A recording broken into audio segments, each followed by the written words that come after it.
Welcome to my binary code channel again. So today I'm going to display or showcase something that is going to be very important as a software developer.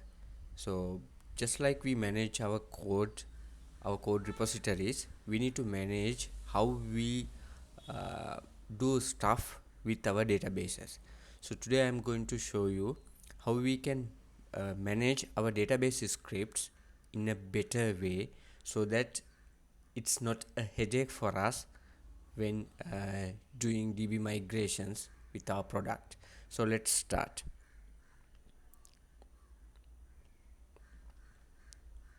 So today I'm going to talk about the Flyway Migration, which is the migration tool that I'm going to showcase throughout my video. So let's see why we need a migration tool like Flyway. So first, the question, how do you manage your databases at the moment? So some of you might be having SQL files, so bunch of SQL files. So can we do it via SQL files? So uh, can you create the DB at once for a particular project? So that is not possible, right? With the requirement changes that is happening time to time, definitely we'll have to go and change the DB at least 5-6 times to make the DB final, right? So there are cases where we have to add some status columns, where we have to go and change the type of a column. So there are lots of things that we have to do, and even we have to remove columns, certain columns, we have to add certain columns. So as well as we need to add certain constraints between two tables. So those things are some things that we will have to do repeatedly while we are developing a project, right? So we have to manage all these things in a project similar to the way we manage our code. So and then the other thing is, like, are you the only person changing the DB? It's not the case, right? So if there is a particular DB who is responsible for doing the DB changes only, that's at least like half of the problem is solved. But in today's world, it's not the real case. Like, most of the backend developers are responsible for doing the DB changes that is relevant to the feature that they are developing.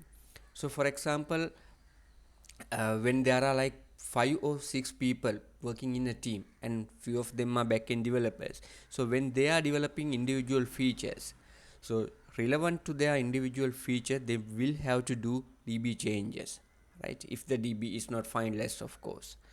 So then how do you manage that? So if one developer makes a change, and then if the other developer does not know about that, so and if we deploy those things into the DB, then it's going to be a problem, right? So definitely that is a problem that we have to address. And then the other thing is, how many environments do you have? Unlike previous days, now we have so many environments, so many testing environments to test the software, as well as few staging environments and the production environment. So say for example, when there are many testing environments, how do you make sure which version of the DB is in a particular environment? We are not sure. And say when we are going to go and deploy a particular DB change, we have to see, oh, what is the last thing that we have deployed there? Have we updated this column here? Have we added this master data here? Or did we remove this particular column from that particular table? Bunch of problems. That's not going to work like that, right? Definitely when there are so many developers in the team, right?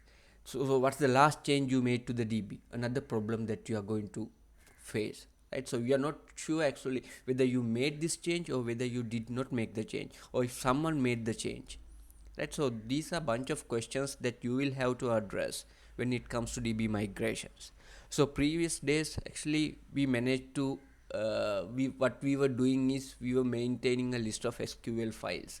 So then we have to check which one did we last execute, and then we have to execute the rest of them on that particular environment, and then see, we have to check if the others have not done that. So it's going to be something like hell. And when there are multiple environments, it like worsen the problem, right?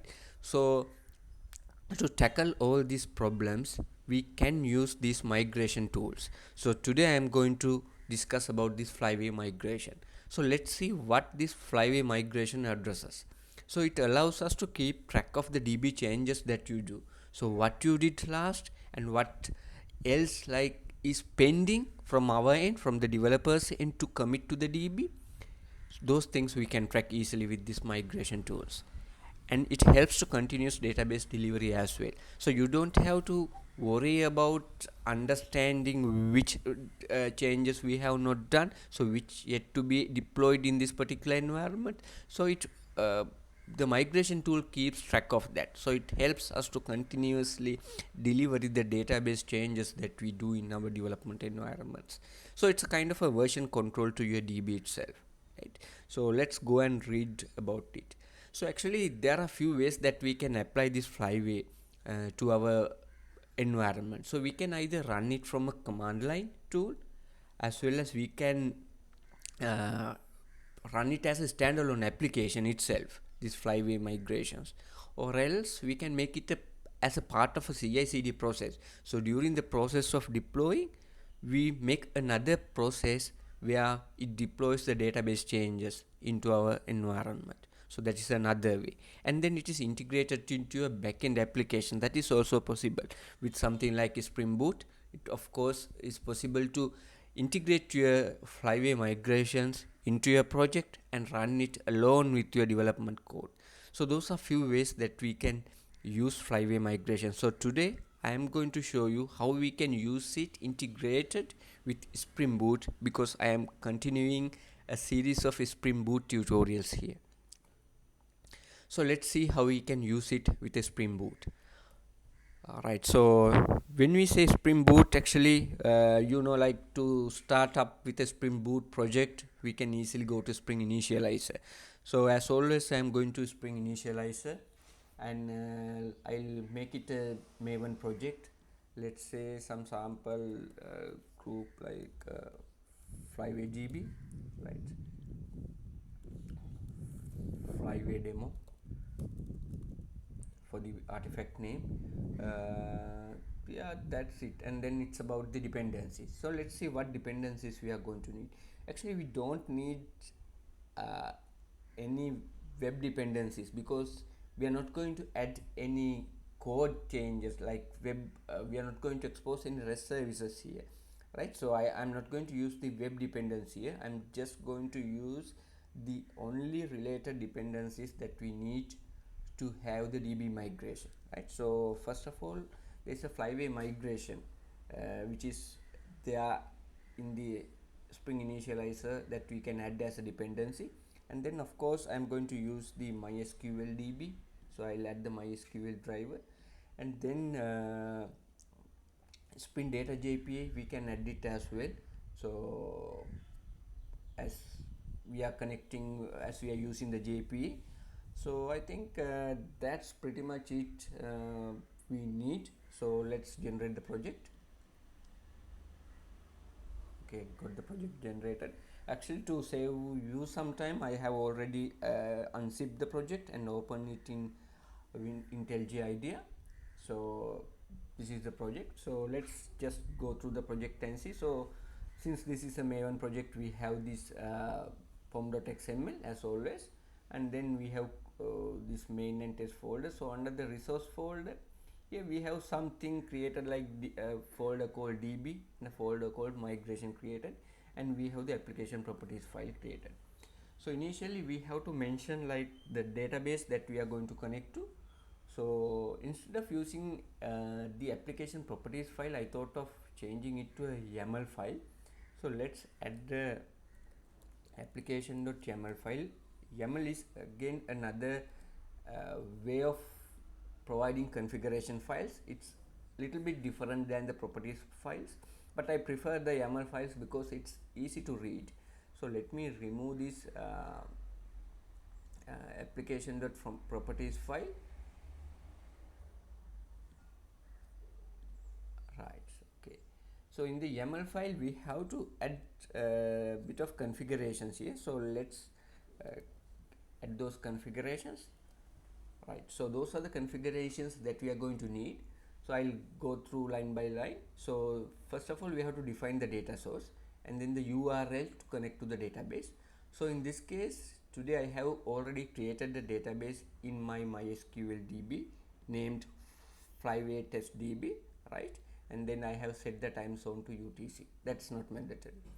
So then the username root, of course the password, since this is local, I have hard coded it in the property file, so which is not a good practice. So if you are planning to keep it in a YAML file, you either have to encrypt it or like do a bit of hashing on it, right? So then actually Flyway location. What is this Flyway location parameter? It is actually where we are going to place the Flyway migration scripts, right? So here we have this DB folder and then the migration folder. So I'm planning to add my migration scripts inside this migration folder. So I have specified the location, and then these are some of the bunch of other properties: validate on migrate set into false, and then the encoding that is set. So okay, let's start. So let me take you to my DB first as well, right? Here you can see the database. So locally I have created that Flyway test DB, right? So it doesn't contain any tables at the moment. Okay, so let's go and start creating tables, and let's understand how easy it is to manage and create database migrations using Flyway. So to start with, inside the migration folder, I prefer creating another directory. Let's make it like 1.0, right? So which is the bunch of scripts that we are going to execute first, maybe at a later time. Say for example, after you develop it for maybe 5-6 months, say you come to a particular halt and you make a big release to your client, and then later the client comes with another bunch of requirements. So then you don't have to go and change the same migration scripts, right? You can start over. You can create a different folder like 2.0, which is the version 2 DB changes. So that's why I am creating a separate folder to differentiate that as well, right? So here the important thing is the file name that you are going to create the SQL. So it's going to be a SQL file, right? So the name should be, since this is version 1, I am going to say v1, right? Then you have to have 1 underscore, then the script number, so which is 1 in this case because this is my first script, and then you have to have 2 underscores, right? Then a little bit of a descriptive name that describes your SQL file. So I'll say initial tables, right? So then the extension. So this is going to be my first SQL file that I inject data into the database, right? So to save some time, again I have created the scripts already, so let me paste them here. So this is simple DDL scripts that we use to create a DB. So it would add item table and a customer table into my DB, right? So I have defined bunch of columns as well. These are pretty much basic SQL, right? So I think this is all we have to do now. We can simply run this project and go and check it out if this updates my DB, right? So again, just checking my Flyway test DB, and then if I go to the DB, I have the DB created, and you have to have the DB created for this particular instance. Just the DB, you don't have to create any tables, just the DB has to be there, right? So let's give it a go. Let's run it. Running it. So let's see what happens. Okay, so it has completed. So it says it's Flyway DB version here, migrating the schema file Flyway test DB version 1.1 initial tables. It says that it is trying to inject data. So let's check it out if the database is updated properly. Okay, here we have a couple of tables created. Actually we have 3 tables created. What is that actually? But we created only 2 tables, item and customer. But when we go and check out the DB, it has another table called Flyway schema history. which is the table that the Flyway uses to manage and keep track of the migrations that we last did. So let me just go and open that table. Okay, here it contains some metadata information about the script that we just executed. It says the version is 1.1 and then the description, initial tables, and then the type is SQL, and the script name, it mentioned that where we can find the script as well, right? Bunch of information and the time that it was executed, and then the status, success status. So now we have the DB created, and let's go and check out the customer table. The table is there, but of course we didn't insert any data, so it's empty, right? So that is how we are going to inject tables into this particular DB. So just not limiting to this one, I'm going to create another one. So it is again going to be version 1 underscore, then this time this is going to be my second file, right? So I would say more tables added, be more specific, but since this is a sample, I am adding a description that I wish, right? So let me add another table to this one, right? And of course you can add multiple queries, so let's add another 2 queries here as well. Okay, so now what I'm doing is I'm injecting another table called user, and then apart from that I'm adding changes to this item table, right? So I'm adding a column called status, and I'm adding a column called owner to the item table, right? So if you want to make some changes here, you can do all the necessary changes in a one go in one script file, but later when you have to do another change at a later time, so you have to create a new script file and add those changes, right? So when you are working with few people in a team, a little bit of advice from my end is, like, you have to maintain a little bit of a common web page or a common Google sheet or a Jira. You can use it, and you can keep a little table where you specify before you take this script. You can specify the script that you are going to take, so when the other developers come and check that page, they see now this developer has reserved this next script. So if I am going to make a change, I have to take the next one, not the exact one that your coworker has taken, right? So for example, the developer A takes v1 this version 2 file, and then the developer B also wants to do a DB migration. So he should come and check in this particular shared sheet that, okay, the developer A has taken file number 2, so I should take number 3. So he can keep on adding the version number 3 into the repo, right? Because everything will not be in the master branch when you are developing. So I'm sure as developers you get the sense what I'm talking about, right? Okay, let's execute this and try it out. So now you don't have to stop, as soon as the migrations are complete, it's done. So you can simply run it again to execute the second one. Let's run it and see if these changes are also applied in the DB. Okay, let's go and check out the DB. So let's refresh it. Okay, now we have the user table as well, right? So now let's go to the Flyway DB, Flyway schema history, and we can see there is another entry added, right? 1 or 2. So this is the advantage. So say for example we have bunch of scripts here, like v1 to 1.3 to 10, right?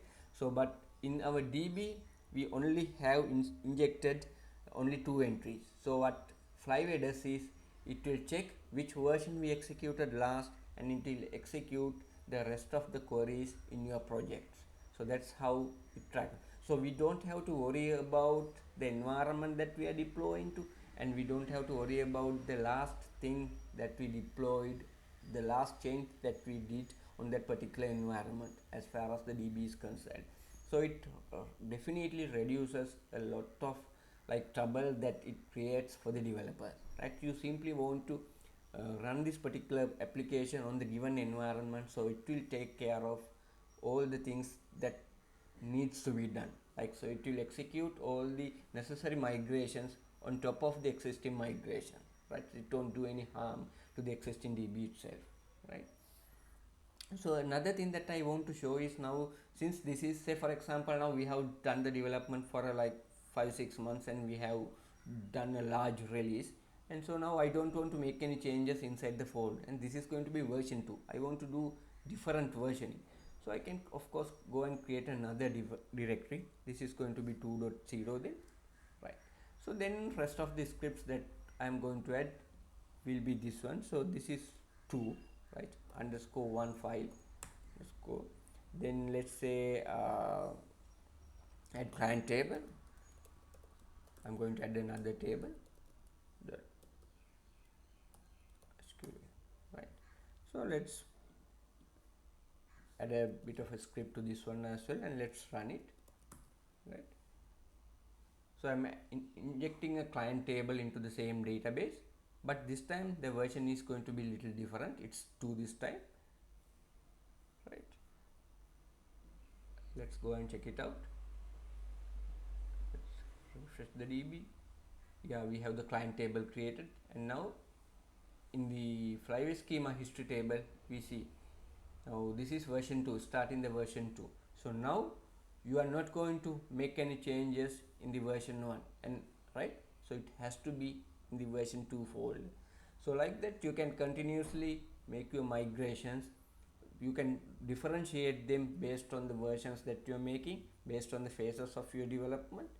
So as well as it, I think it definitely reduces a lots of hassle, that if you are going to do it manually, that's going to create lots of problems, right?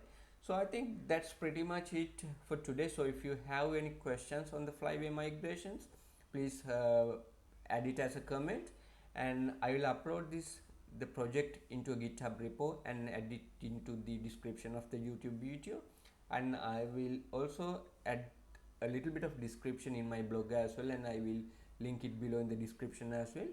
So if you liked my video, please give a thumbs up, and then don't forget to subscribe.